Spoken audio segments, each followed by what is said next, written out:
attacking mad cow disease. Mad cow. Right here in the United States.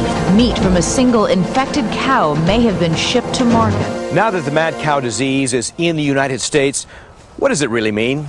Is there a health hazard from eating beef products? And how does the disease spread? Is it necessary to test our beef supply?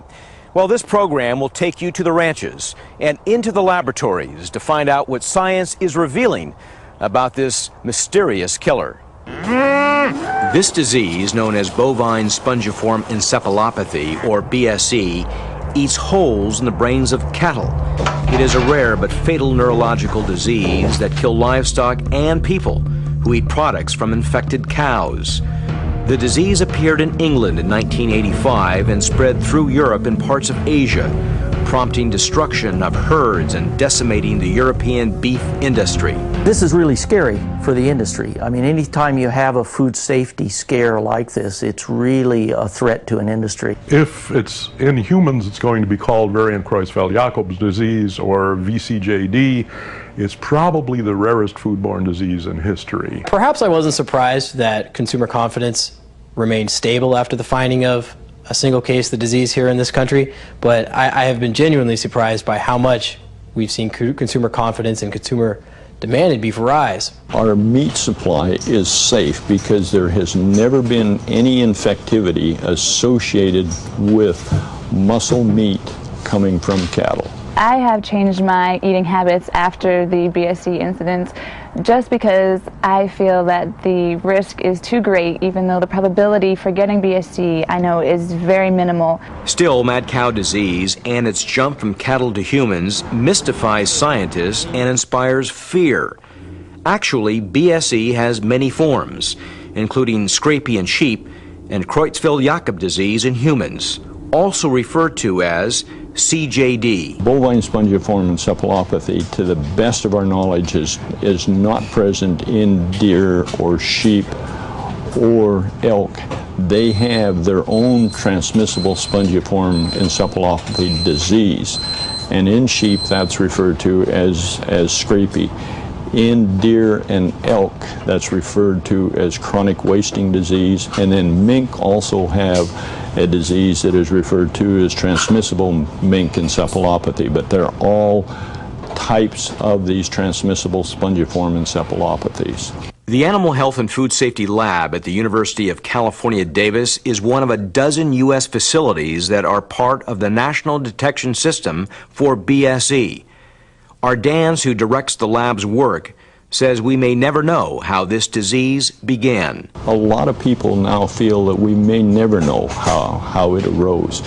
Early on, it was felt that scrapie material from sheep had been fed back through ruminant byproducts, had been fed back to cattle, and that the British rendering system had undergone a change in the early 80s that allowed for more of this abnormal protein to survive, and many felt that it was through the spread of scrapie from sheep that's the way it got started.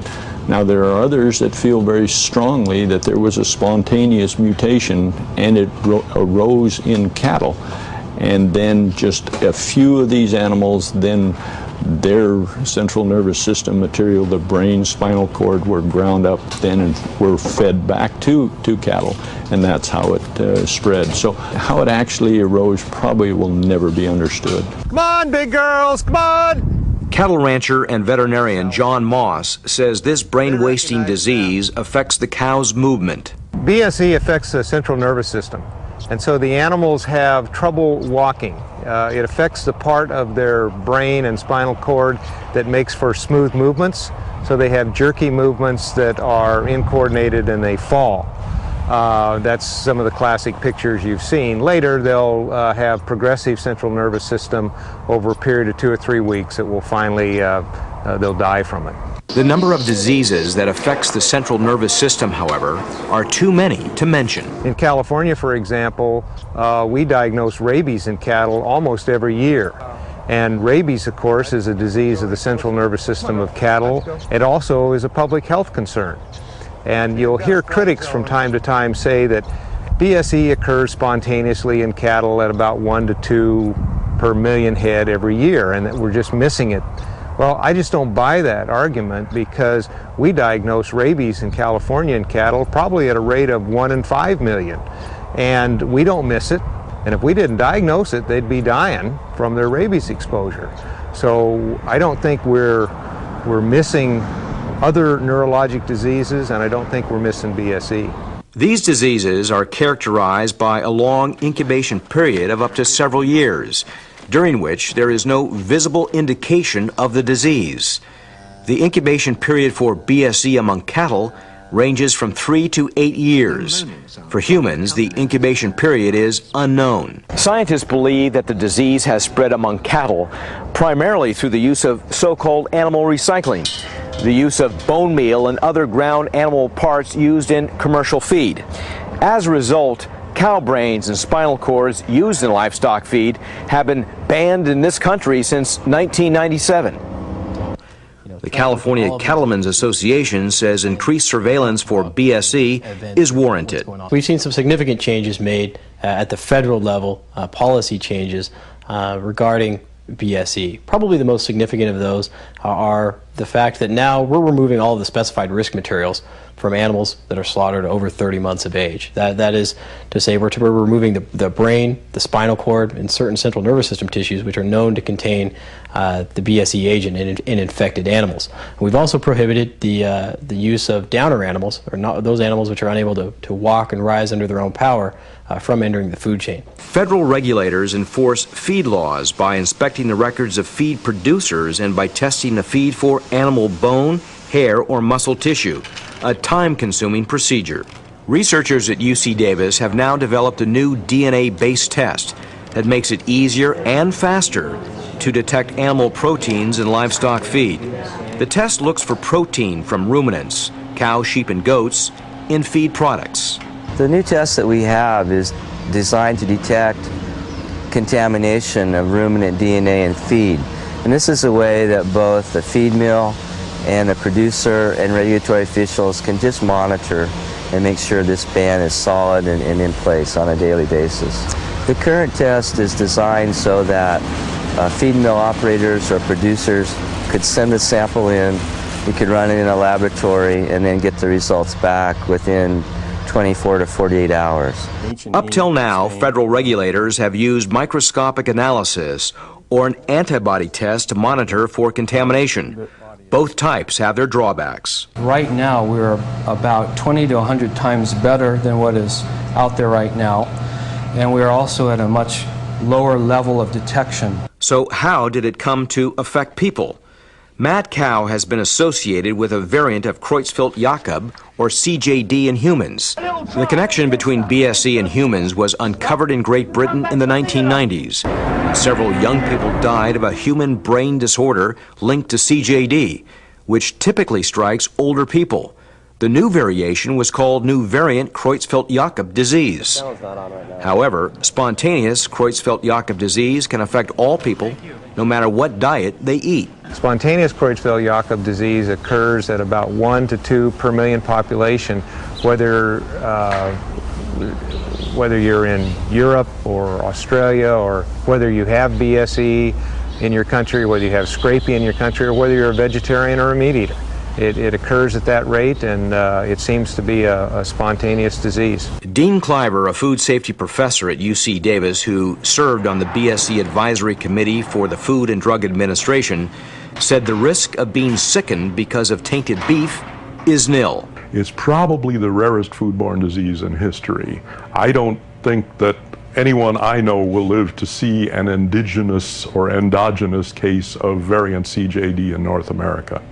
Worldwide, there have been 153 cases of variant CJD disease caused by eating prion-infected beef. Only one American has died. She had lived in Britain at the height of the BSE transmission from beef and returned to the U.S. BSE is caused by abnormally shaped prions. Prions are proteins that are found in the nerve cells of all mammals.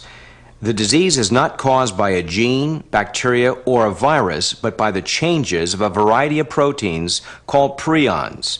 Numerous prions are in each nerve cell, but no one knows for sure the purpose of prion proteins. This is one long chain of amino acids, and as it's being put together, why these things fold back on themselves naturally as the chain is being formed, and that's the normal configuration. But somehow or other, on a rare occasion, something contacts that in a way that makes it fold differently, at which point the newly shaped or folded prion is going to be resistant to enzyme degradation and also to heat. And these are the ones that accumulate in the brain and cause disease.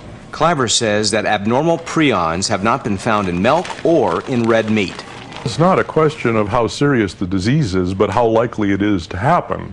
I don't expect to see anyone die of variant Creutzfeldt-Jakob disease in the United States as a result of what they ate here, whereas we have estimates of 5,000, I think that's a bit high, but estimates of 5,000 deaths from foodborne disease per year here.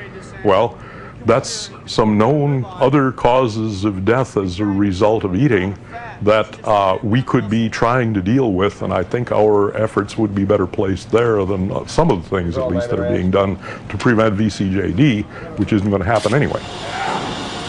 The federal government last year conducted mad cow tests on tissues from about 20,000 animals.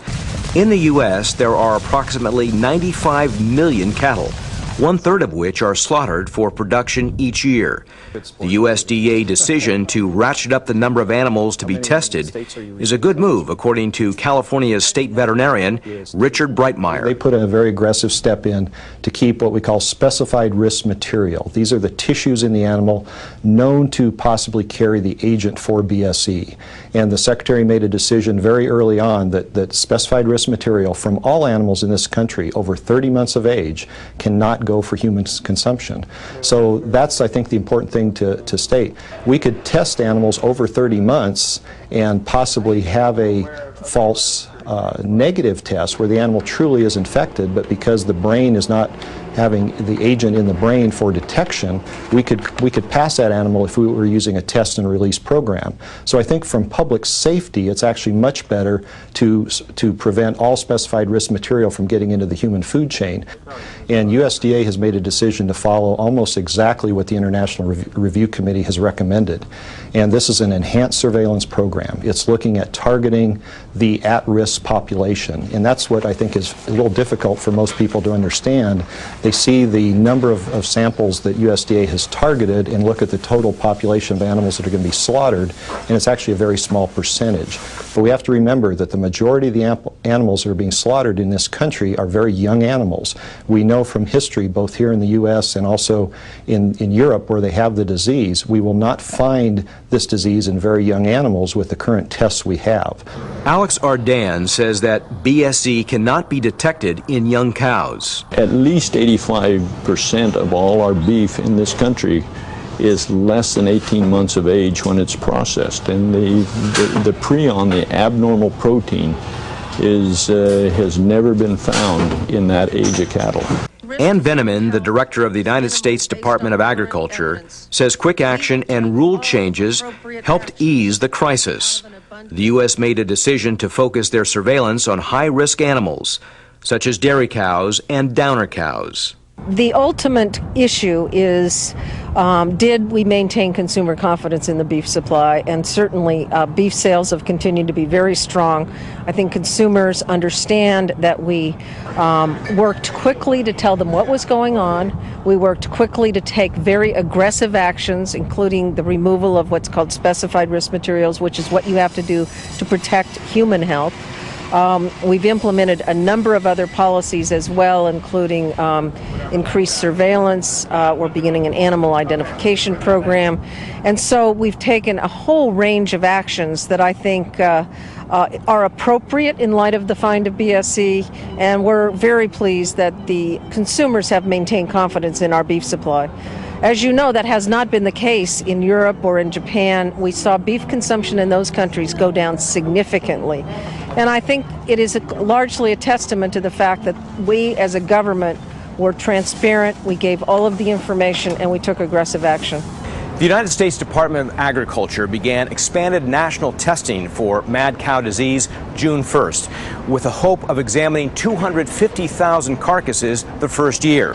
One of the test centers is here at the University of California, Davis, where behind these doors, animal pathologists look for the telltale signs of bovine spongiform encephalopathy. I'm here to try and demonstrate how sampling will be done for surveillance for BSE, or better known as mad cow disease, in the United States. And I want to start here with this prepared cow skull to demonstrate merely that if we turn it around on the animals that are submitted to rendering plants, the head will be removed, and exposing this foramen or hole where the neck connects to the head. The field, state and federal field veterinarians that are collecting samples will use an instrument like this or identical this, which is called a Euro spoon. That's a modified spoon kind of instrument with sharp edges to remove the brain by passing this in through the back and swirling it around, cutting the back part of the brain, and then removing that portion of the brain. The next thing I want to show then is an intact cow brain. And if we were trying to put this brain in perspective to the skull, it would be sitting like this. And this portion here, which is the beginning of the spinal cord exiting into the neck, would be then protruding through this foramen in the back. If we look at the back of the brain here, we have the spinal cord, as I mentioned before, and this dome-shaped structure at the back called the cerebellum. If we lift this cerebellum up, there is a sort of a V-shaped dish cavity here that we can see, and at the back end of that, where this point is, right there, is what's called the obex, which is the area where the agent causing mad cow or BSE is known to first arrive in the brain. At the slaughterhouses, veterinarians will sever and remove this portion of the brain for testing. Lesions are characterized by sponge-like changes visible with an ordinary microscope. These are normal neurons. We have a brain of the cell, a nucleus, and the cytoplasm here, here, and here.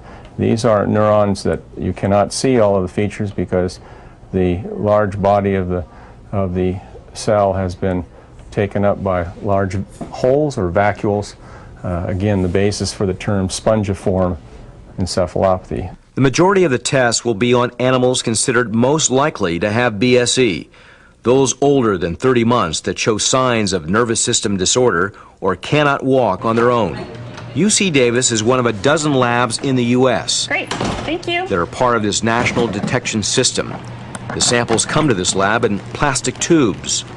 Technicians carefully label and catalog the specimen to establish a chain of custody so that if the tissue sample is positive, it can quickly be tracked back to the animal.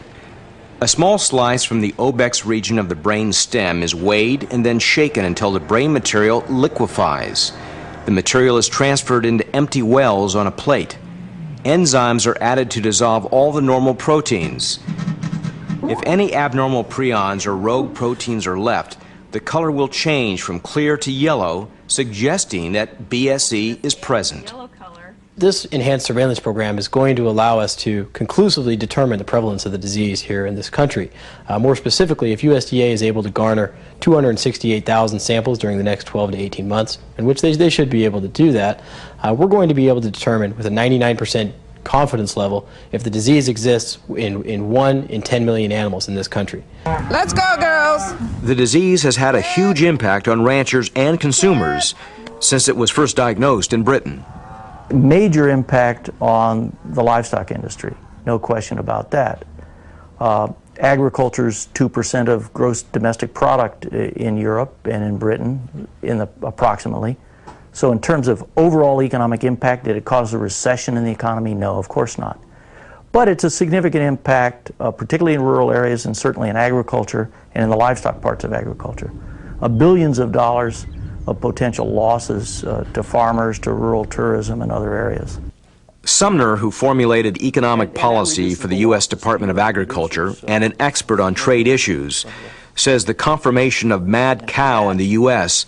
forced the beef industry to deal with uncertainty about consumer response.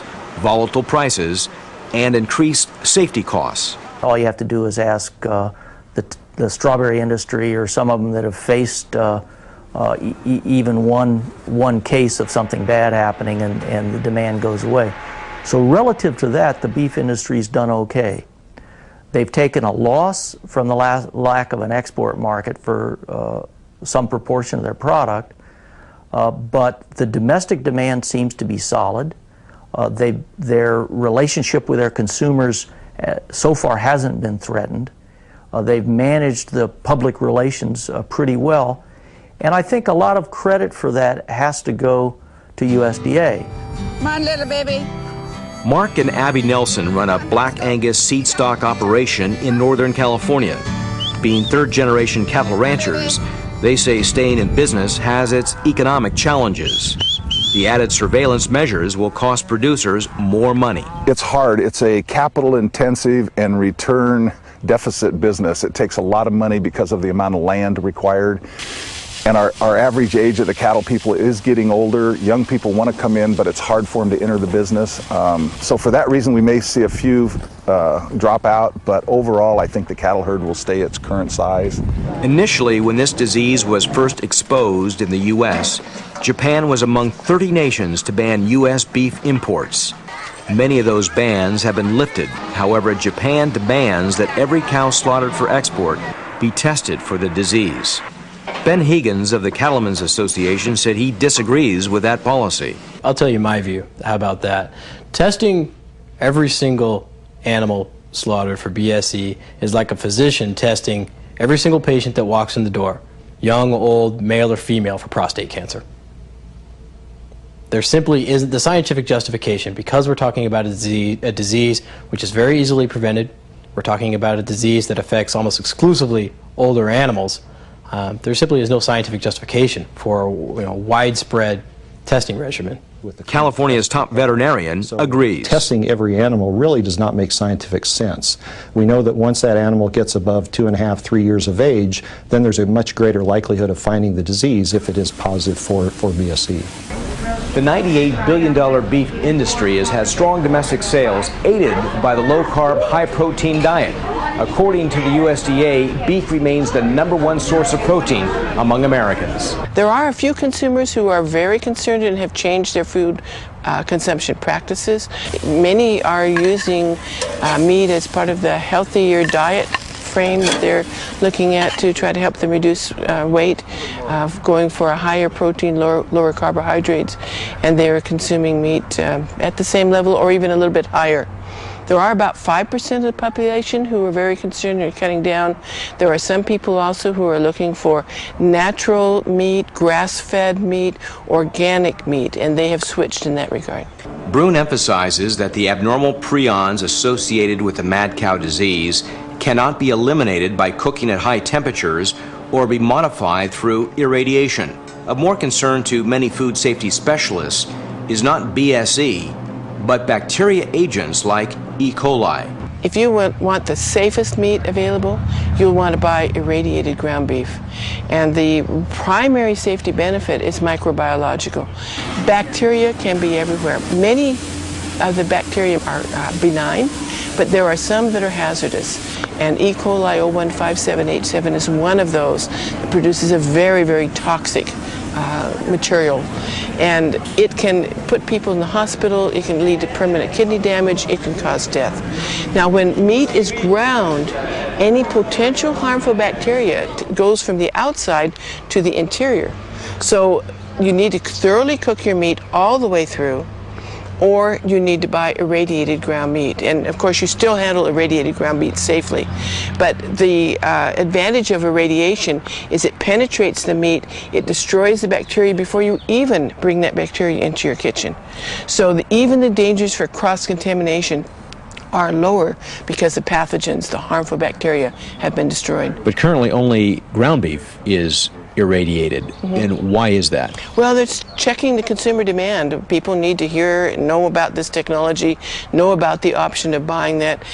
With steaks, the danger is less because the harmful bacteria are on the outside, and when you're cooking, you're always cooking the outside first, and that would be enough heat that the bacteria would be destroyed. But lots of people like pink hamburgers, and people generally have been using color as their indication of doneness.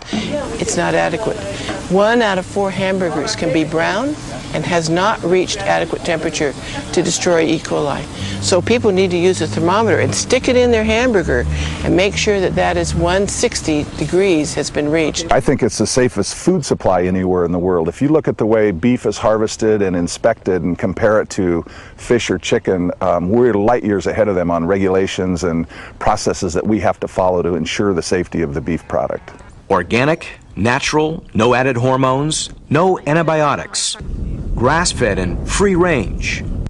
These terms are often confusing to consumers who are interested in alternatives to mass-produced beef. Of all the current labels, the most regulated is organic. To be certified organic, beef must come from cattle fed on grass or grain. Buying organic may boost the cost by 50 cents a pound. The USDA's Food Safety and Inspection Service is working on clarification of labeling rules. Abby says cattle ranchers recognize that they must exercise extreme caution and follow the rules USDA has imposed. The cattle producer in the United States has the consumer in their best interest, and we want it is of the utmost importance to us and our desire that they have a safe product. And whatever it takes for us to do that is what we're going to do.